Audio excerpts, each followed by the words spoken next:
Hi, everybody. Welcome to my homestead and welcome to my channel. My name is Jared. This is Beijing, China, and it's flooding. There is major flooding taking place in the capital city of China, a nation of over 1 billion people. And if you've been watching the channel for just a little while, one of my recent projects has been to try and keep track of capital cities, of territories, provinces, states, and countries. The reason why is because number one, when something disastrous happens to a capital city or a major city, it catches people's attention, right? That's why we're seeing these images. That's why there's news stories about it. And therefore, if the Lord is trying to send a message to the world, one of the most efficient ways to do that may be through capital cities and major cities. Now, it's way too much for me to try and keep track of all the major cities. So I'm just narrowing it down to capital cities. And I have some updates for you, not just in China, but going back to Phoenix and a few state capitals here in the United States. Oh my God. I'm not laughing because it's funny. The world is just out of control right now. Uh, Things are happening at such a quick pace. I'm not going to read the quote again, but remember what Elder Maxwell said about the last days, that there would be a compression of events. And I do believe that that's what we're seeing. So, before I jump into this, I want to share really quickly an email that somebody sent to me before we get into all the disasters. Okay, so this email is from Ryan. The subject line is Gathering Israel Conference for the Rising Generation in Germany. Ryan says, Hi, Jared. I'm a member of the church from the UK, currently living in Germany. I was recently called as a young single adult leader and thought you might be interested in hearing about a particular event that has been organized. The Germany Berlin Mission Zone is having a conference about gathering Israel with all missionaries. However, all young single adults are invited. In particular, as you can see on the email below, all those who are part of the quote unquote rising generation are specifically invited to attend. You guys, I have a playlist just for the rising generation. We've noted that this term has been used frequently since, dang, I can't remember now, 2008 maybe. I'm not going to pull up the spreadsheet, but um, I have a whole spreadsheet, a timeline of generational quotes, and there's been more frequency of talking about the rising generation and connecting that idea to the second coming. If you're interested in that, go see my playlist called Rising Generation, where I have so many things to show you. You should really think about watching it. Okay, so anyway, he continues, I have never heard of an event specifically called the Rising Generation. Perhaps I'm mistaken, but it just seemed interesting. Would be interesting in hearing your thoughts. In any case, the work of gathering Israel continues to be the most important work a member of the church can do. All the best, R. And he sent me some proof of this. Okay. And so, Deutschland Berlin Mission Zonen Konferenz. Theosauchumen Milton Beschichtbeta Sivzum. Okay, so I don't speak German. But if any of you speak German, then you can verify this yourself by reading it on the screen. I don't doubt him, though. I don't doubt him. It makes sense that they would do something like this. It is interesting that they're including the young single adults. So, Ryan, maybe you can tell us a little bit more after you attend this, what was talked about and what they wanted you to do, or what they want the young single adults to do.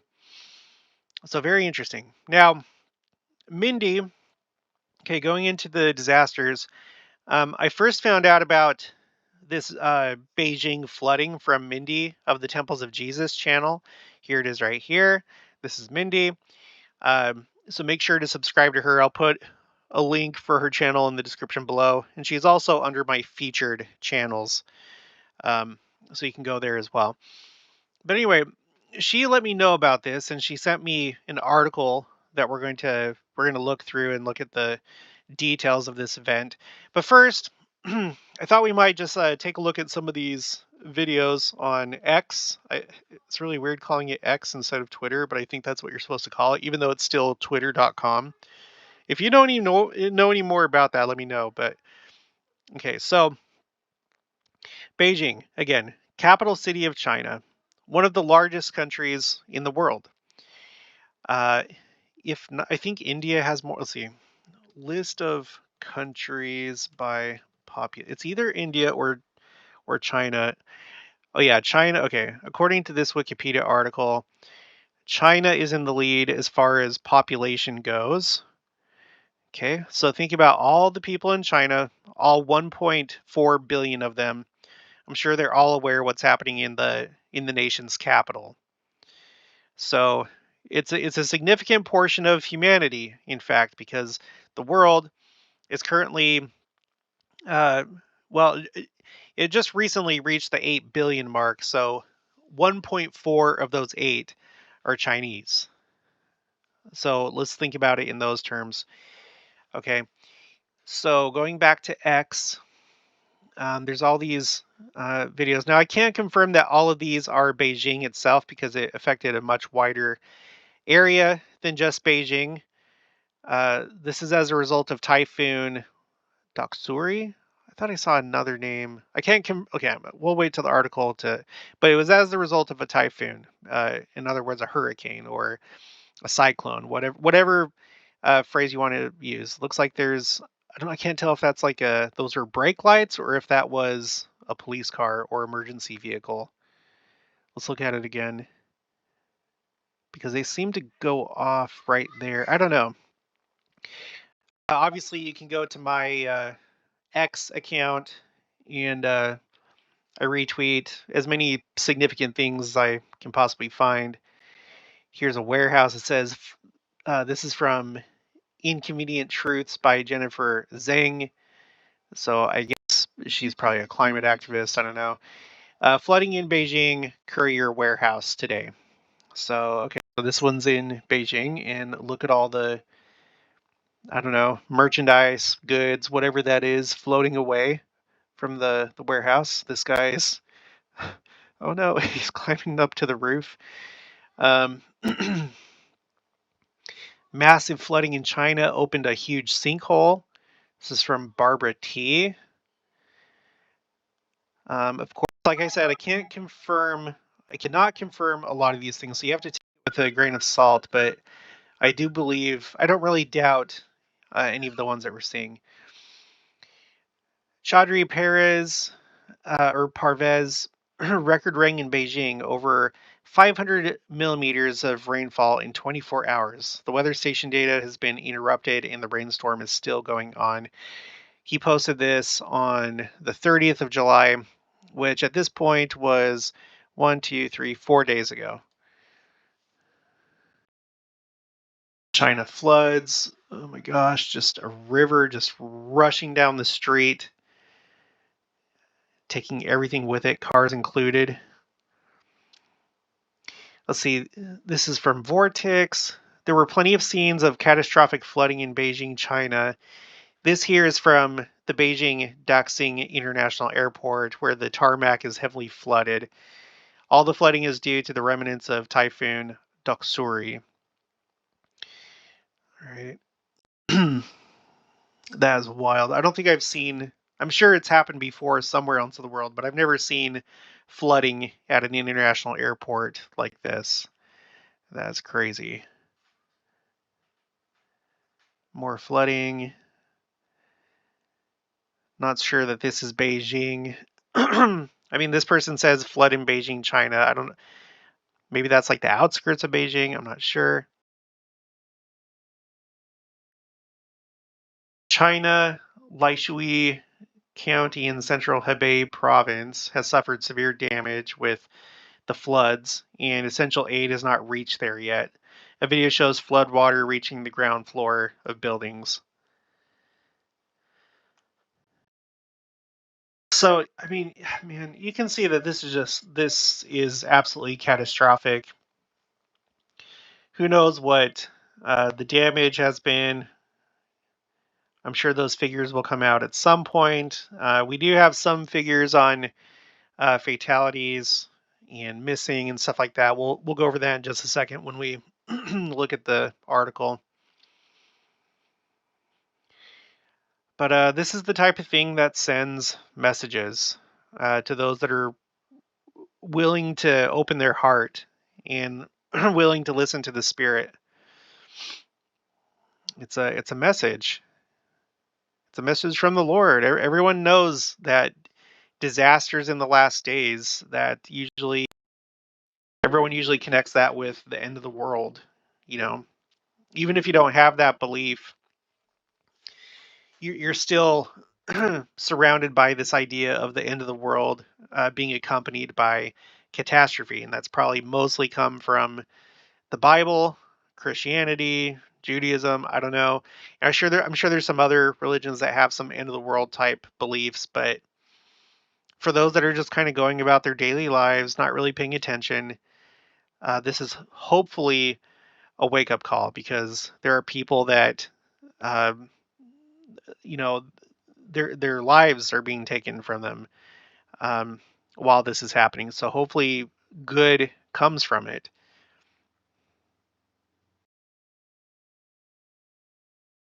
Now, this looks like some kind of major fork in the road, something reminiscent of Times Square in Beijing. Although you don't have like all the neon signs and stuff like that. I'm just saying that because it's a fork in the road in the middle of this city. But you see all the high rises and just flooding all up and down the streets. My gosh. There goes what looks like a bus, and then a bunch of cars following it. Oh, by the way, if you watch my other video, oh wait, was this the one that I was thinking of? No, never mind, never mind, never mind. Okay, so let's get into the article that Mindy sent me. This is from ABC News.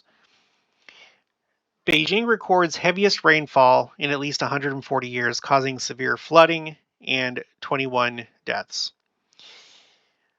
So, heaviest rainfall in 140 years.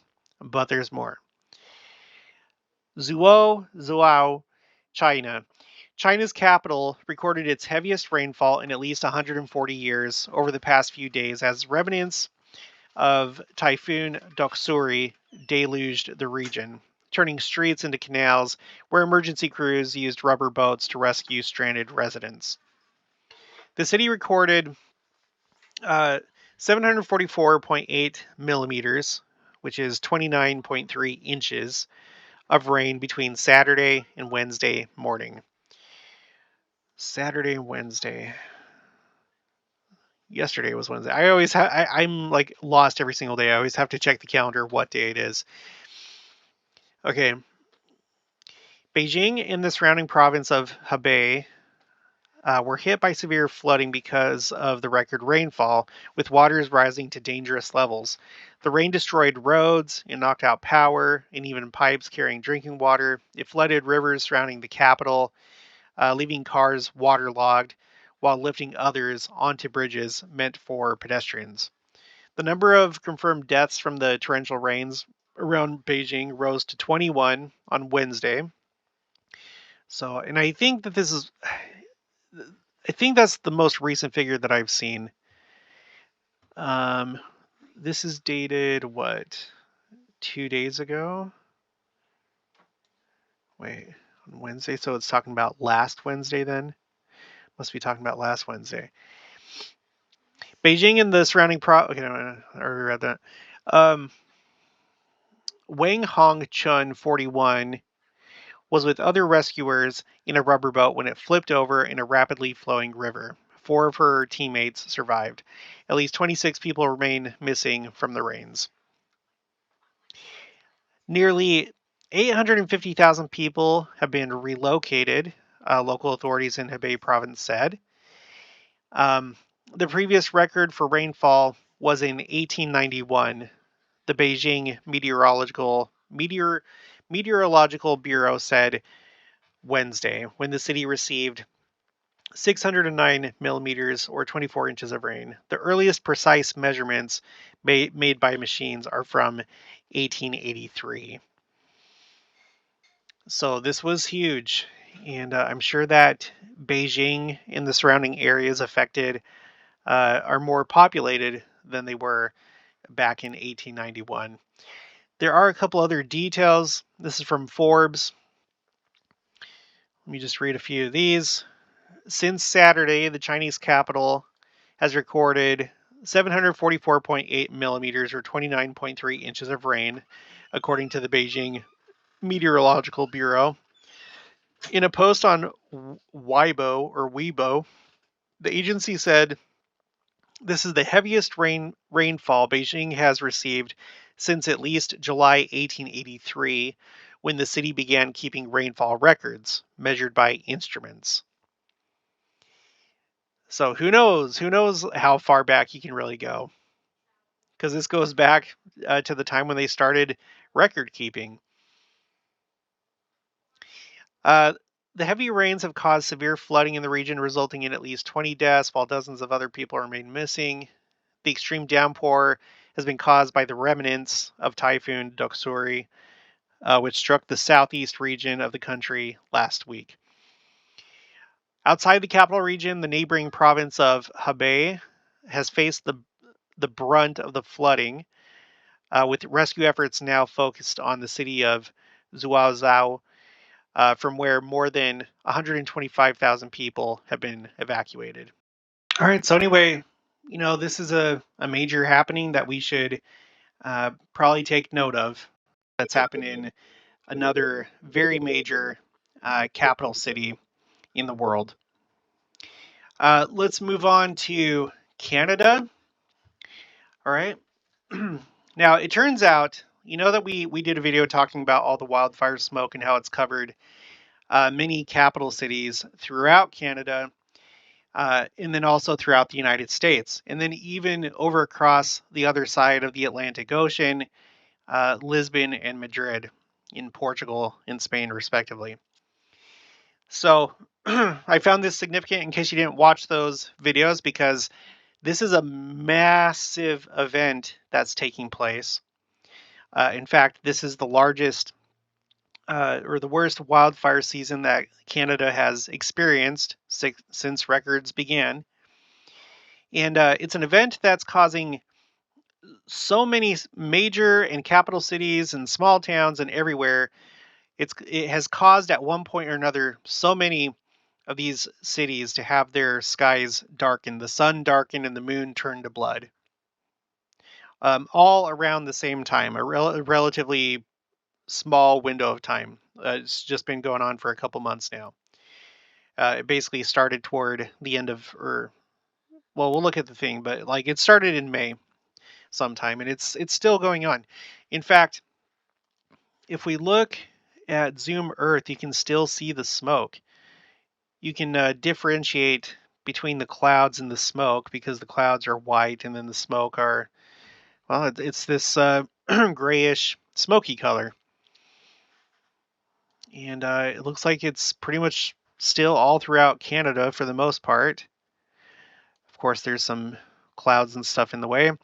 At the moment, we're not seeing a whole lot down in the United States, but if you go back, let's see how far. Oh, wait. There was one right there, I thought. Yeah, look at this. Well, there was a point when it was like coming all the way down here, and it's reached as far south as Georgia, Arkansas. Let's see how much further back we can go. Yeah, look at it here. July 23rd. Look at it coming all the way down into Missouri, Illinois. Anyway, I have an entire list of all the cities that experience this, all the capital, like the state capitals that experience this. We're going to look at that in just a minute. But first, we're going to look at the overall situation, just with this wildfire season in general in Canada. So, Canada wildfires have already doubled smoke emissions record set last year. Huge wildfires in Canada have already spewed out twice the smoke emissions than the previous whole year record, the European Union's climate monitor said on Thursday, with the blazes expected to continue to scorch their way through forests for weeks or even months. The devastating wildfires have burned some 30 million acres this year so far, incinerating an area larger than the size of Cuba or South Korea. Okay, so I have a tracker for wildfires and I've updated it. So the last time that we talked about the size of the Canadian wildfires was a couple weeks ago on July 19th, and at that time it was at 27 million. Now it's gone up another 3 million. So now we're at 30 million. It's still not as large as the 2021 Russian wildfire season, which reached almost 45 million. But like the article just said, it's not over yet. So I'm going to be really, really curious to see how close it's going to get. But the fact of the matter is that all these ones that are highlighted in this red color, these are all the fires that were the largest for that region. So Canada this year is having its largest wildfire season. British Columbia has had its largest fire in its history, the Donnie Creek wildfire. And I have to go back at some point and find out how many acres. Last year, New Mexico had its largest wildfire, the Calf Canyon and Hermit's Peak fire. And you can see the rest of them. We've covered this before, but you can see that since the turn of the millennium, there's a lot of places, and I'm confident that I don't have them all, but I'm pretty sure. Well, okay, I'm pretty sure I don't have them all, but you can see that there are just all these different places that have had their largest wildfires. Utah in 2007, the Milford Flat Fire, 363,000 acres. So we're living in a time when wildfires are just going crazy, and it seems like they are getting worse and worse. So we're going to have to keep our eye on Canada and see just how bad it gets. Okay, going back to the article, it says enormous plumes of smoke have choked the air in Canada and neighboring United States, affecting more than 100 million people, and at times disrupting flights and forcing the cancellation of outdoor events. Yeah, so it turns out, like I said, there's a few other capital cities in the United States that were affected by these Canadian wildfires that I hadn't accounted for before. So I've added them to the list. We're going to look at that in just a minute. This is just insane. Later on in the article, it says wildfires in the Northern Hemisphere typically burn from May to October. So look, let's go back here. Okay, 30 million as of right now. Now, today is August 3rd, the day that I'm recording this. So we still have all of August, September, and then, maybe part of October to go. So it's not over yet. And August is July and August. These are the hottest months of the year in the northern hemisphere. So this could just get even crazier. Okay, so wildfires in the northern hemisphere typically burn from May to October, with peaks in July and August, coinciding with the hottest and driest months of the year. This year has seen widespread record-breaking fires across Canada, as well as large blazes in Russia. And I'll probably have to look into that because I wasn't aware that anything was going on there right now. So, like I said, I found more cities that were affected by the wildfire smoke that I hadn't accounted for as I was putting together my spreadsheet. And one of them is this city right here. This is Denver, Colorado, May 22nd. I had no idea that it affected this part of the country, but it did. So let me show you what I found. All right, this is my capital cities um, spreadsheet. All these ones that are in gray have to do with wildfire smoke. Okay, I have these all color coded. There's only like a couple that don't have to do with the Canadian wildfire smoke. But anyway, you can see all these state capitals and province capitals between the United States and Canada. But there was a whole block right here that I missed. I had no idea that at the very beginning, and it's interesting that this happened at the beginning, you had Boise, Idaho, Helena, Montana, Cheyenne, Wyoming, Salt Lake City, Utah, and like I just showed you in that picture, Denver, Colorado. My references for all these, in case you want to verify, are in column F right here. Okay. I took the time to go to every single article and then note it to tie this down to reality. So the first one that I have on this list was Olympia, Washington, right? But after that, it's this block of cities right here in the Intermountain West. It's an interesting place to start in the United States. Of course, it started in Canada, but when we're talking about the United States, Utah was among the first to experience this. Maybe something to think about. I don't know. All right, now that I've talked about that, let's go ahead and turn that gray. So I have a grand total of all the capital cities that have been affected by the Canadian wildfire smoke. I have that on this document here, this Google document. Let me zoom in. So last time that I did a video about this, there were only 32 U.S. state capitals. Now, 37. 37. It has gone up to 37. And now I think I have them all. I think I have them all at this point. I'd be surprised if there were any that I missed. At this point, I think I've basically checked them all. All right, so there's only 13 U.S. state capitals that have not experienced the Canadian wildfire smoke.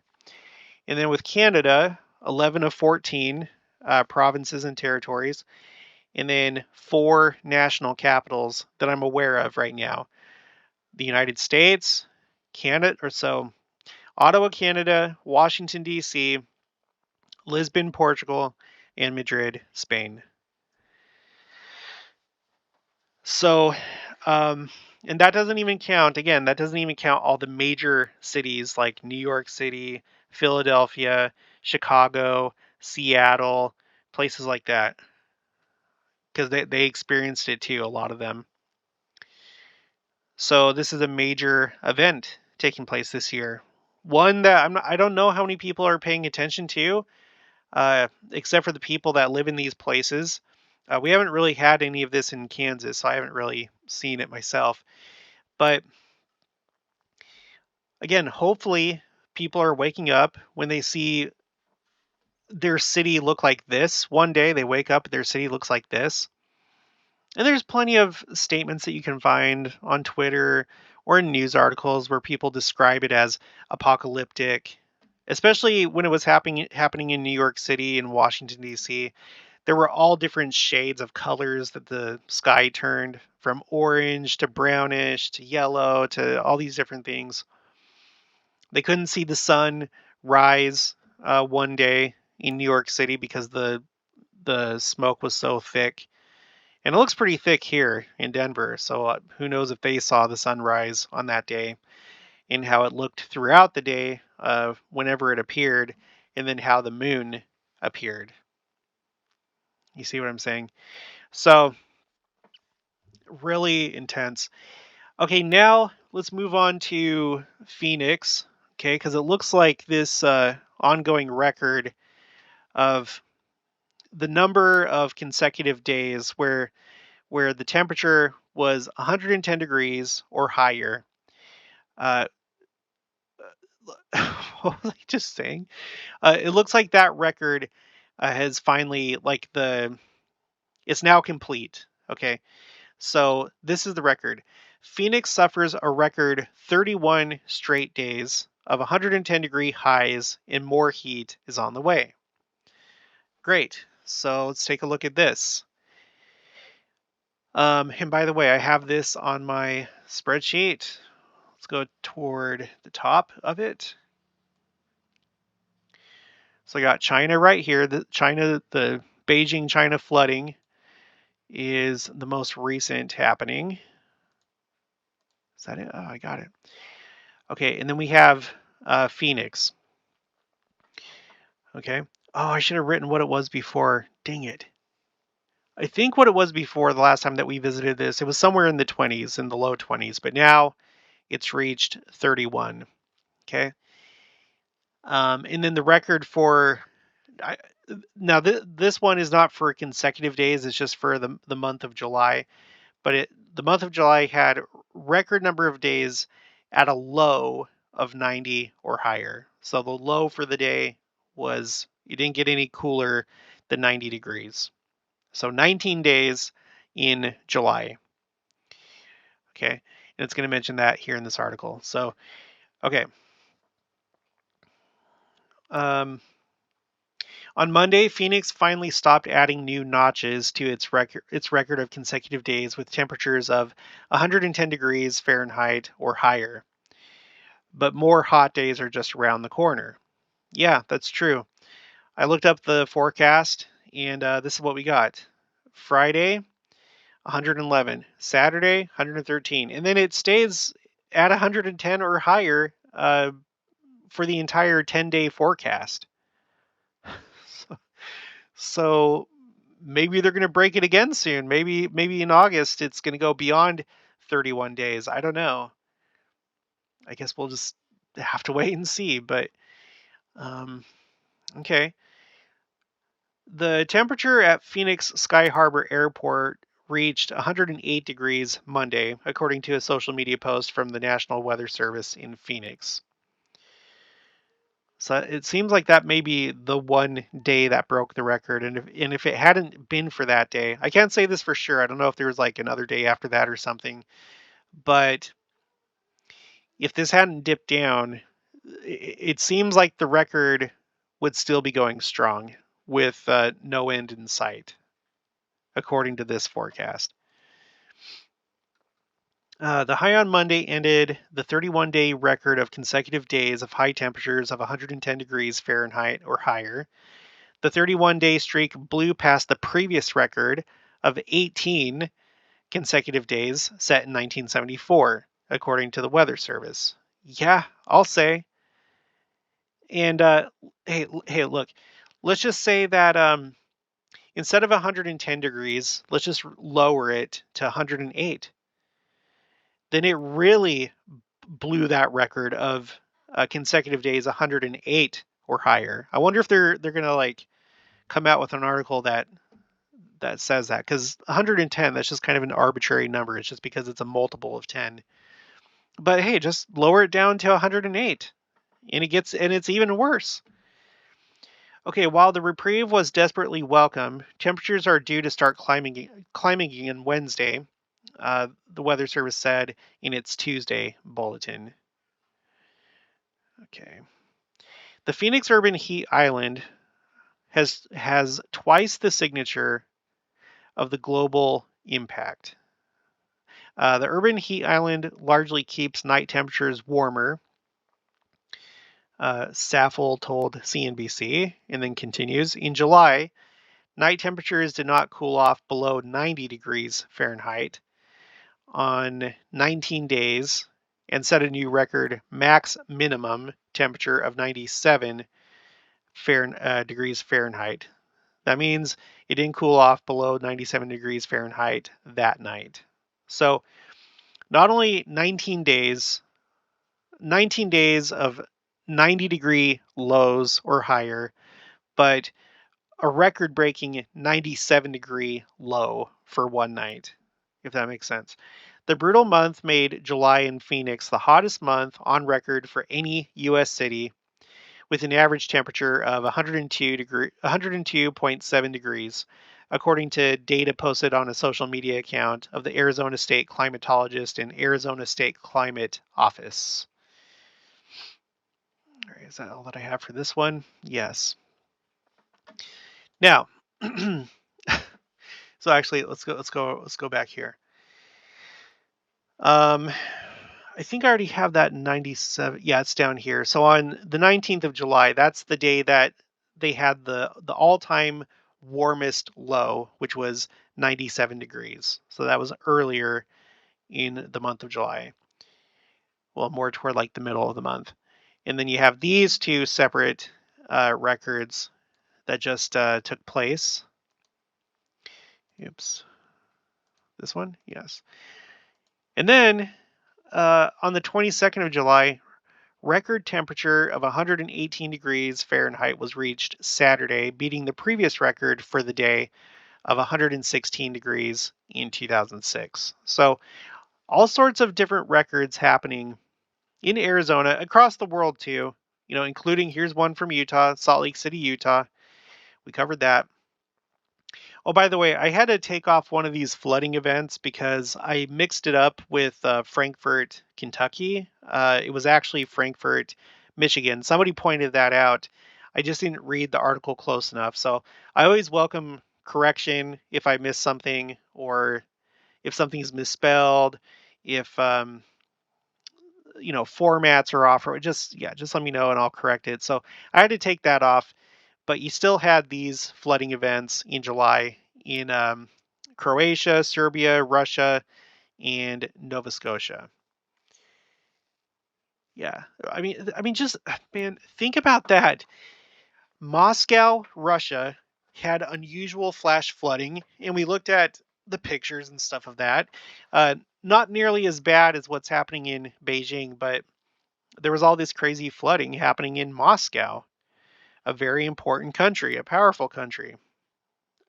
Not powerful enough to beat Ukraine, apparently, or even pose a threat in World War unless it used its nuclear weapons. But anyway, a very important country. And then China, a very important country that just a couple days ago, and kind of still now, is dealing with this crazy flooding. I'm thinking another story I might add to this is there's been drone strikes, they believe, from Ukraine on buildings in Russia, like high rises that have been hit by drones. So I'll do that some other time. But gosh, if you just look at the big picture at what's happening, things are just insane right now. Okay, so back to Phoenix. I got an email from Anonymous, and they say, "Hi, Jared. I'm guessing you may have been made aware of this already, but I'm scanning the news, and this article caught my attention since you'd recently discussed the record heat in Arizona and elsewhere." By the way, Anonymous, no, I did not know about this, and everyone just feel free to send me whatever you find significant. Of course, there is a lot of duplication sometime, but that's okay. And don't be hurt if I don't get to your email or don't, include it in a video. I just have to pick and choose, and time and resources and everything are limited. So that's just how it goes.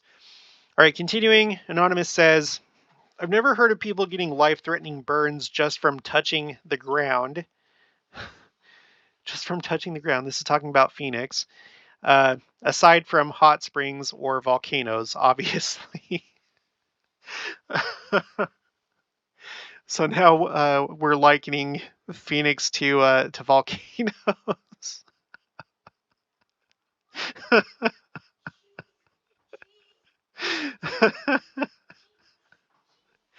I I saw a meme one time. I saw a meme one time where there was I think this was last year. There was a wildfire taking place near Phoenix, and the smoke from the wildfire was like this. It was shading the sun, so it was like cooling Phoenix down. And the meme said, "So in Phoenix is so hot that we use fire. We use fire to cool down here." It was like something like that. Oh gosh. Okay, so Anonymous continues. So that is pretty crazy and shows just how hot Phoenix or Arizona is right now. Things are really heating up, quote unquote, in more ways than one, it seems. Please keep me anonymous if you end up using this email in a video. Thanks. No problem. So let's look at this article that Anonymous sent. This is KSL.com. This is actually out of Utah. It's so hot in Arizona, doctors are treating patients who were burned by falling on the ground. Is this real life? Oh my gosh. Phoenix, it's so hot in Maricopa County, Arizona. That's the county of, Phoenix. In other cities, Tempe and Scottsdale, the Phoenix area, that people are being brought into the emergency room with significant, sometimes life-threatening burns. For the past 3 or 4 weeks of this record heat, of this record heat wave, people have been injured just by, I'm not laughing at them. This is just, I can't believe I'm reading these words. Have been burned just by falling on the ground. Quote, summers are our busy season, so we anticipate that this sort of thing is going to happen, but this is really unusual. The number of patients that we're seeing and the severity of injuries, the acuity of injuries is much higher, said Dr. Kevin Foster, Director of Burn Services at the Arizona Burn Center at Valley Wise Health. Continuing, he says, the numbers are higher and the seriousness of injuries are higher, and we don't have a good explanation for it. End quote. Well, I think it has something to do with the heat dome. I think that's probably the explanation.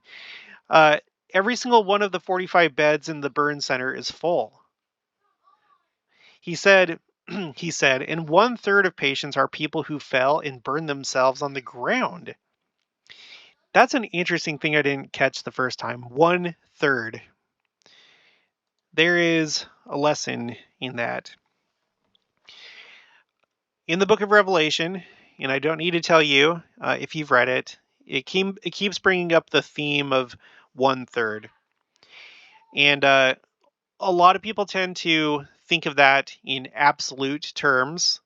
So, like when it says it's talking about the sea or the trees being burnt up or marine life or whatever, talking about it being burnt or killed or whatever, a lot of people will look for absolute numbers um, that have been recorded with certain events. And it could be, but we've also looked at the symbolic meaning of 1/3 and a lot of other numbers.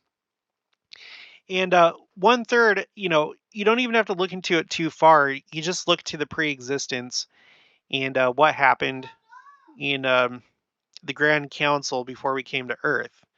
There was a third part of the host of heaven that followed Satan. And I always think back, I have to say this, I wish I had an actual quote from him. Um, Gerald N. Lund. So he came to my mission, the Spain Barcelona mission. At the time, he was in the second quorum of the 70. He came, and you may know him. Lund is a popular LDS fiction writer, having written the Work and the Glory series, as well as the Kingdom and the Crown series. So this is the author of that, but he was a general authority. When he came, and he's done a book about the Second Coming, um, so you might want to check that out. But he was talking about how, when it comes to that third part, he talks about the fact that it's a third part, that it doesn't specify that it's 33% of the hosts of heaven followed Satan, that it was a third part, as though It's not so much about numbers as it is a category.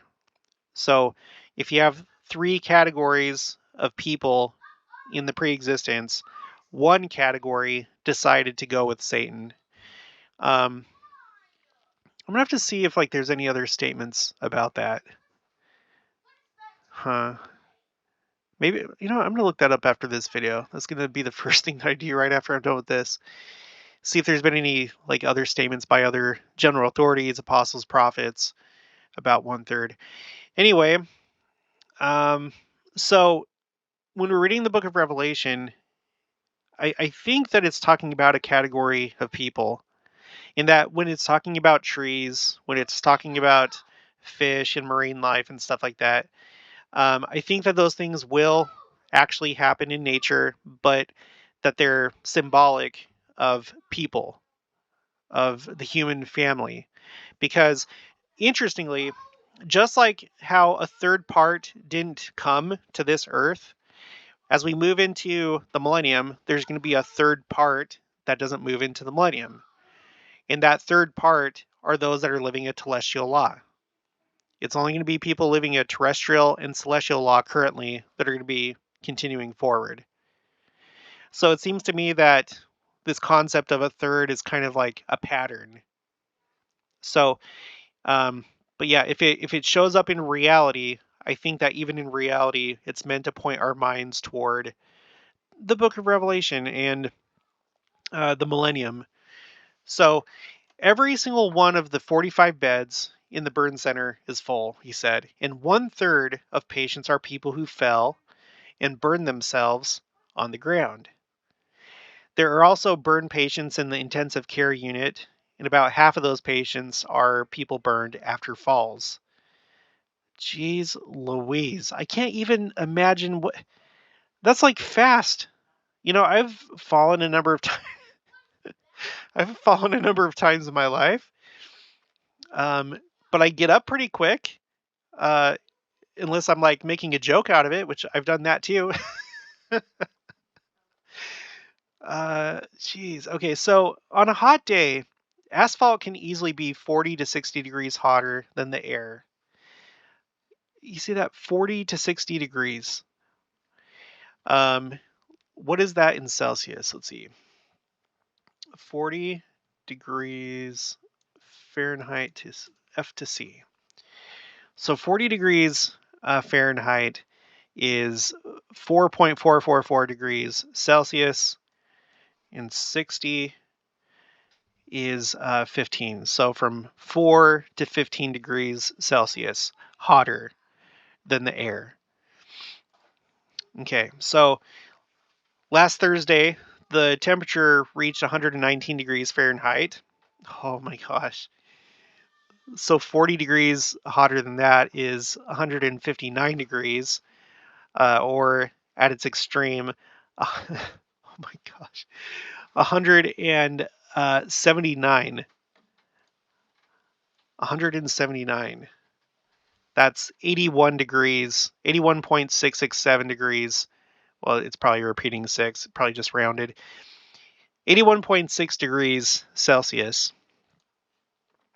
Okay, quote, the temperature of asphalt and pavement and concrete and sidewalks in Arizona on a warm sunny day or summer afternoon is 180 degrees sometimes.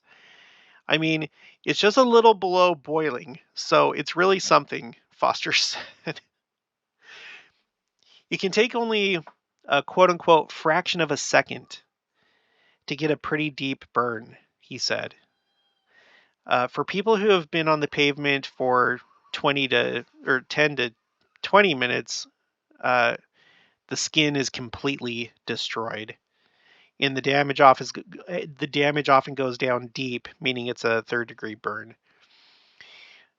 Foster sees burns like that after people survive a house fire.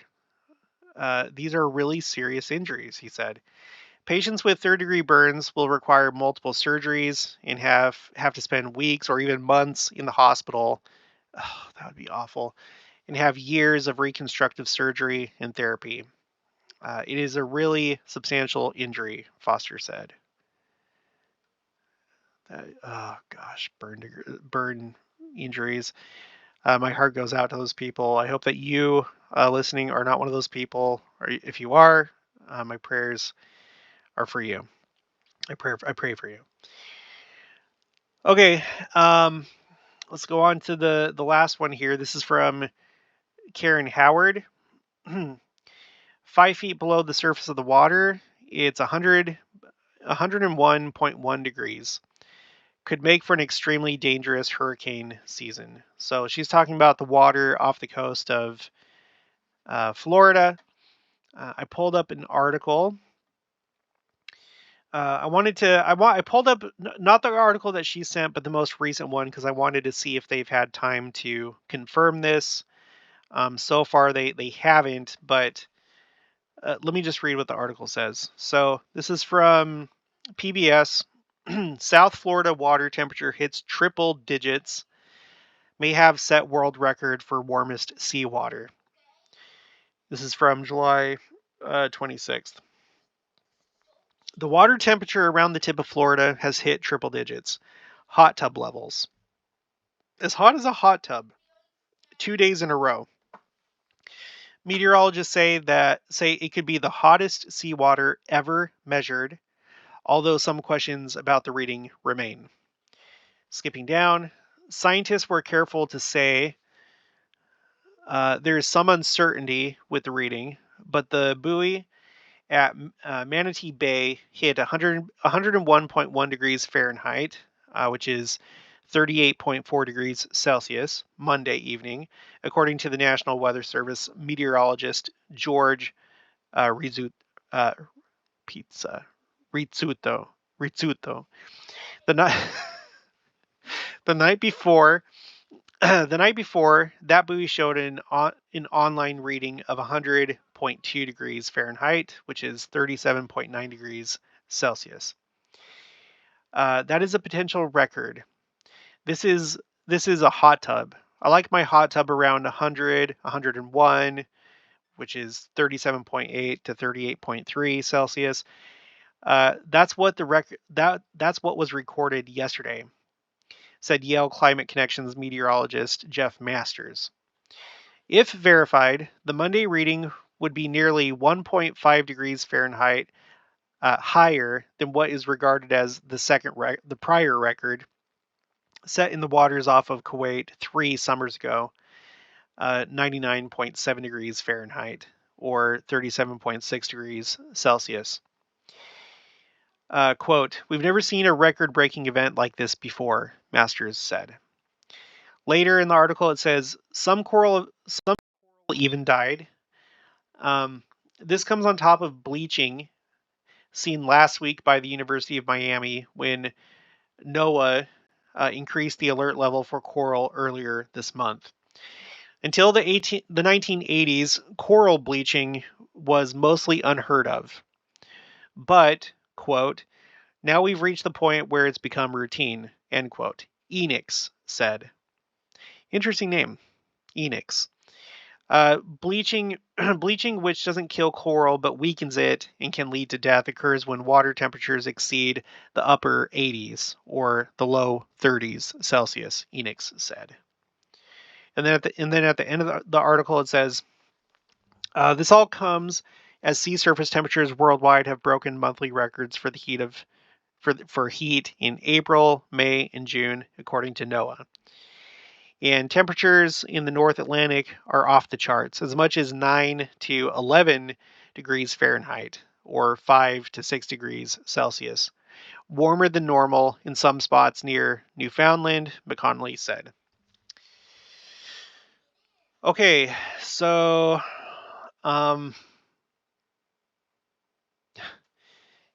it's just, I don't know, it's just insane.